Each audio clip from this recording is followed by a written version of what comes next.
There's like this tekufa is really divided into three parts. You have like what we call the 3 weeks. I mean, it's called the 3 weeks because it encompasses mamish from Shavas B'Tammuz until Tisha B'Av. But like what we call the 3 weeks, which is basically from Shavas B'Tammuz until Rosh Chodesh Av.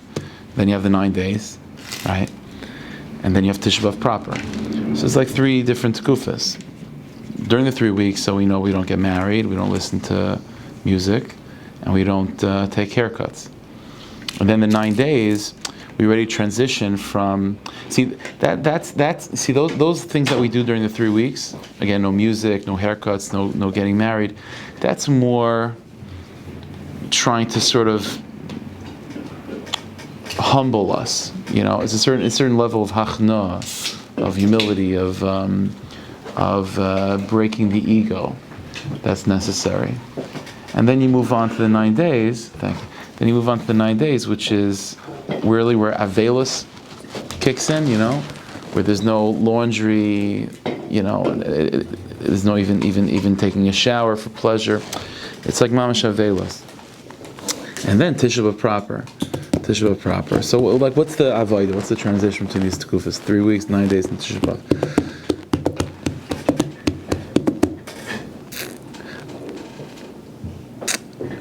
Like, what is the Beis Hamikdash, right? That's the first question. Like, what exactly is it that we're so upset at losing? Like, what is the Beis Hamikdash? You know, so the pasuk says in Shir Shirim that there's such a thing as called Yom Chasunas, like the day of a person's chas, a person's marriage, which is also Yom Simchas Liba, the day of the rejoicing of their heart, the rejoicing of their heart. So Chazal say like this: Yom Chasunasai, the day of the marriage, that was Matan Torah. That's Har Sinai. Yom Simchas Libai, rejoicing of the heart, that's the Binyan Beis Hamikdash. Now it's interesting because that pasuk is not talking about 2 different days. The simple reading of the pasuk is Yom Chasunasai, the day of one's chasana, is also Yom Simchas Libai. But Chazal interpreting it as the day of the chasana means Har Sinai, and the day of the rejoicing of the heart means the Beis Hamikdash. But the meaning of that is as follows: is that the Beis Hamikdash is being described as a deepening of what Yom Chasunasai is. In other words, like, what does it mean? Whenever there's a chasana, there's always 2 sides to it, right? There's the actual experience of the chasana and kala, and then there's like everyone else that's being invited to the chasana, right? So this chasana that took place between the Rebbeinu and the Jewish people is like there's 2 ways to look at it. There's what it feels like just as a guest on the outside. And that's what happened by Har Sinai. Har Sinai happened that the Rebbeinu Shalom gave us a Torah, and now we look at the Torah, it's like, okay, now this is what we have to do. X, Y, Z. Let me go through the list of things. That's called Yom Chasunasai. So we got an invitation via paper or email. We got an invitation to the Chasana. Now we're here, and we're doing exactly what we're being told. Yom Simchas Libai, I'm not sure if I'm going to be able to explain this properly, but Yom Simchas Libai is a sense of what the Chasana and Kala really experiencing. And that's very different than the people at the wedding. The guests at the wedding are there, and they're seeing something outside of themselves, right? They're experiencing chassan, and they're going through the motions. And guess what? When the chassan is over and they go home, out of sight, out of mind. Like, it was never. But the chassan and kala, but the day of the chassan is very, very different. The day of the chassan and kala is life changing. And at that moment, there's no such thing as like going home, okay, honey, I'll see you later, and finish. Like, what happens by a chassan between the chassan and kala is that they become one, to the point of where it's impossible. It shouldn't be at any moment in time where the chassan is separate from the kala and the kala is separate from the chassan. From the moment of the chasana, from the perspective of the chassan and kala, every single experience in life is going to be now seen through that prism of the chasana. You understand? Like, before a person gets married, there's many different experiences in life. There's going to work, there's eating, there's sleeping, there's watching the game, whatever. There's all different experiences. But once Yom Simchas Libai kicks in, and the person becomes a chassan and kala, now the oimek of chasana is that every experience of life is now experienced from that prism. This is what the Beis Hamikdash was. See, what was the Beis Hamikdash? See, on Har Sinai, we officially got married, right? On Har Sinai, we officially got married, and we got the Torah, v'chulu v'chulu. But what happened with the Beis Hamikdash is Simchas Libai. It's experiencing life through the prism of the Chasana. Simchas Libai means that Beis Hamikdash means that everything in life is part of that yichud. Everything in life is part of that relationship with the Rebbeinu Shalom. There's no way out of it in that sense. Like once a person gets married, then now they've become one with their partner to the point of where there's no experience of life that is able to be seen outside of that relationship. Everything is colored by that relationship. Everything is part of that relationship. That's what the Beis Hamikdash was, and that's what we lost on Tisha B'Av. What we lost on Tisha B'Av was not just like a building. Okay, it's a nice piece, whatever. What we lost on Tisha B'Av was that lens through which one can see everything. Where all of a sudden we moved from being the chassan and kal themselves to now being guests at the wedding. And when you're a guest at the wedding, okay, when the wedding's going on, you're dancing. When the wedding's over, you go home and finish. Like, but that inyan of the Beis Hamikdash is it redefines all of Yiddishkeit, redefines all of reality. That everything has to be seen from that prism of yichud, from that perspective of oneness between us and the chassan. So let me try to explain. For this time that we're in of the 3 weeks, Tisha B'Av, and 9 days in Tisha B'Av, it's not just about mourning the loss. It's a time where we're trying to rebuild what we lost. It's a time of recapturing the Beis Hamikdash, and the avodah of doing that. The greatest way to do that is to try to mimic what the Beis Hamikdash was. What that means is to try to take an experience which on the outside it would seem to be very much very easily seen not from the prism of the Chassan and Kala, but to be able to put on those glasses and to see life from Simchas Libai perspective, from a Beis Hamikdash perspective. In other words, the avodah during this time is to take something, to take an experience, and to see it, and to try to see it from a Beis Hamikdash perspective, to see it from that perspective of yichud. And the experience that we're trying to try to use as a launching pad to sort of rebuild the Beis Hamikdash in our own lives is Galus itself. It's Galus itself. Exile itself and the suffering of the Jewish people itself is what we're trying during this time to refocus and see in a way of oneness, in a way of Chassan and Kala. Now, the best way to explain this would probably be give an example of a tzaddik from all the generations, that he is the embodiment of this avodah that I'm talking about, of simchas libai, of seeing all of life, every experience of life, good, bad, and anything in the middle, from that vantage point of Chassan and Kala, and that's Rabbi Akiva. Rabbi Akiva, without a doubt. Rabbi Akiva, it's an amazing thing. Rabbi Akiva said his whole life that he was waiting to dial Kiddush Hashem, right? His whole life he's waiting to dial Kiddush Hashem. See, in a certain sense, it's interesting. Rabbi Akiva sort of is probably the greatest model of like, he represents the Jewish people in Galus. Like the suffering. Rabbi Akiva is the greatest of the 10 martyrs, right? All of Galus is summed up with martyrdom, Mesiras Nefesh, suffering, the Jewish people suffering. That's Rabbi Akiva is the poster child for that. Rabbi Akiva's whole life is like that. Rabbi Akiva's life is in constant upheaval. But what's amazing is Rabbi Akiva's life is also completely painted and completely. His entire Yiddishkeit, his entire growth was focused, was directed from him being a husband. If you think about it, his entire when did he start growing as a Yid? He was 40 years old, right? The first 40 years he knew nothing. What changed his life? When he met Rachel, he met his wife.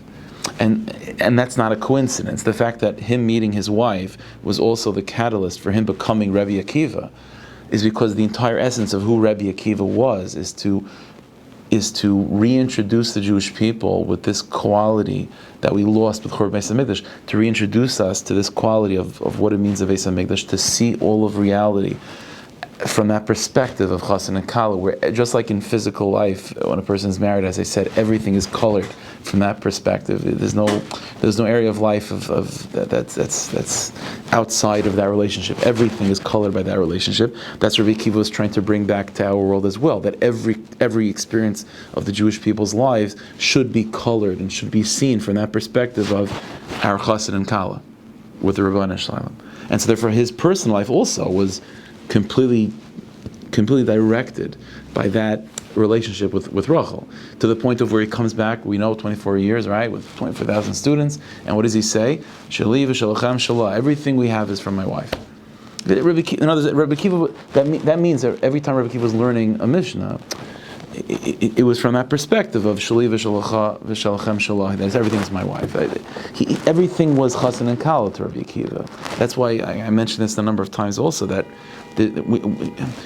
rarely do we know the wives of Tanaim, who they were, and even if sometimes we do know who they were, like Reb Meir, we know Bruria. There's certain famous ladies, but we definitely don't know how they met. We don't know where they went on their first date. We don't know what their first chassan and kala apartment was like. Rabbi Akiva is the only one like that. We know how he met his wife. We know their conversations. We know where they stayed. We know their shalom bayis issues with the father-in-law.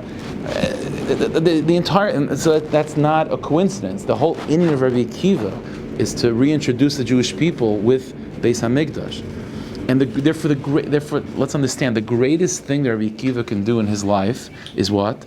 Is take that inyan, which seems to be the opposite of Beis Hamikdash, the opposite of Geula, Golus itself, suffering itself, martyrdom itself, and even see martyrdom in that perspective of Yicha, that perspective of Chassan and Kala. So he says, my whole life I'm waiting to Dal Kiddush Hashem.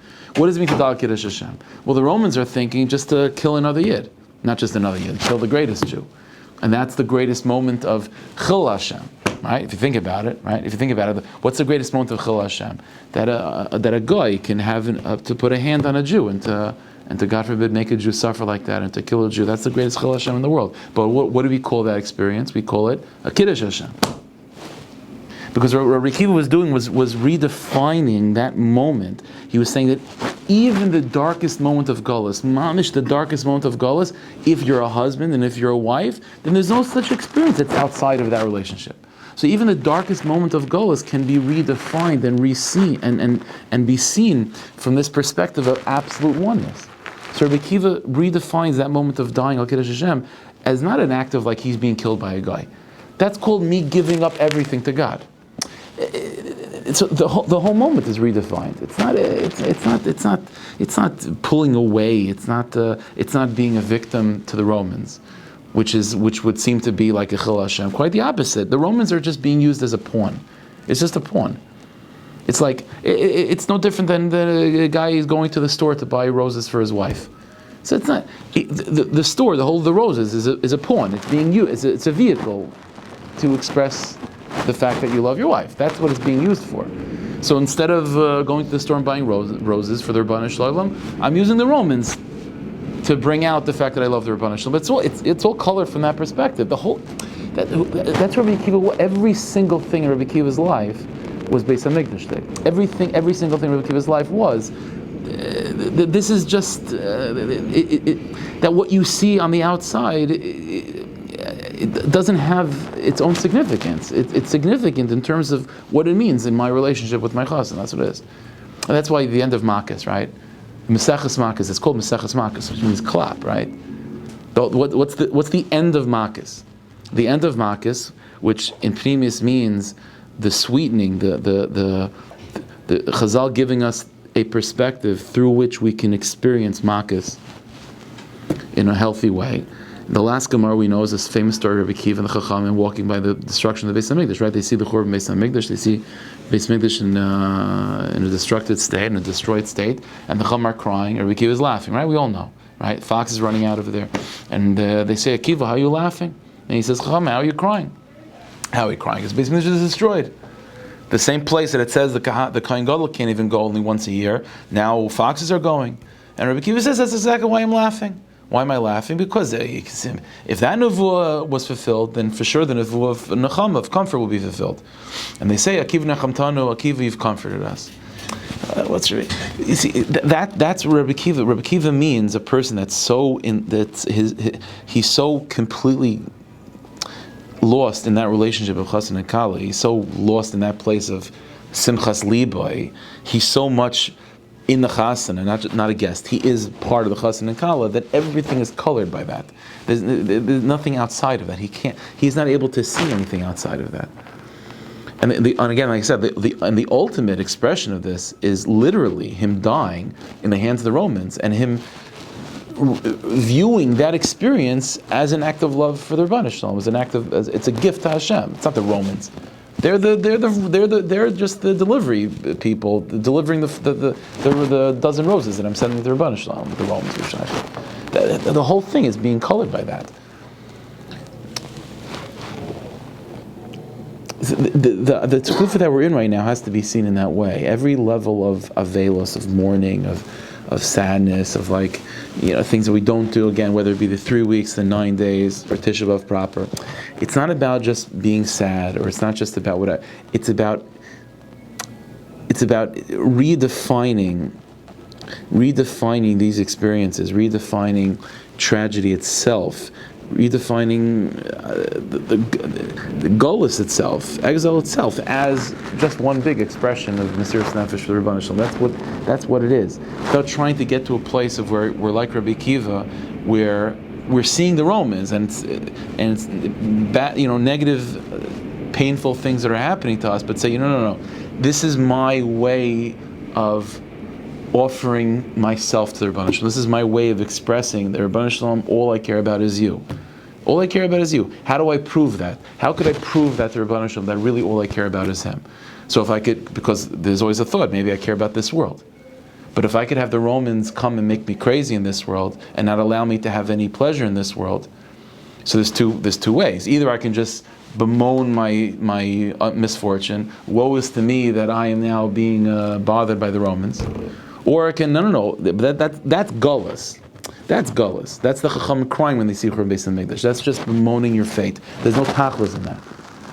The other way is being like Rabbi Kiva, of saying no, of using that as a vehicle of expressing my love to Rebbeinu Shalom. And then what happens is the most amazing thing in the world, where that darkness itself, called gullus, is now being redefined as just one other experience through which I could express how close I am to my chassan.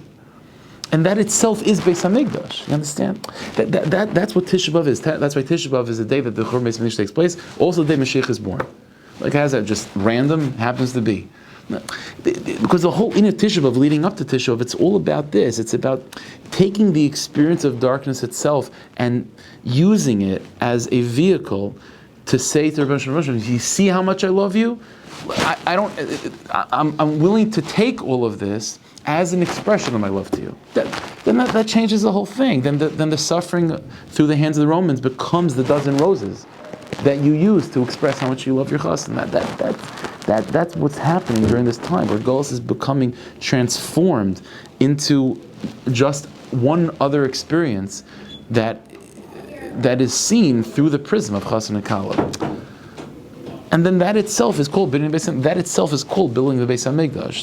That's what the Beis Hamikdash is. The Beis Hamikdash is a place on earth, but it's much more than that within the soul. A Beis Hamikdash means seeing things from that way of simchas liba. It's not just not being invited to the chasana where you're there and you're out. It's being part. It's being married. That's what simchas liba means. Beis Hamikdash means being married. And being married means everything is seen from that perspective. I don't know if I'm making that much sense. I'm not sure, but I'm trying to give over this idea of where it's about the avodah right now. It's about redefining suffering itself, redefining sadness, redefining depression, redefining darkness. Instead of just seeing it as darkness and try to shed some light and try to avoid it.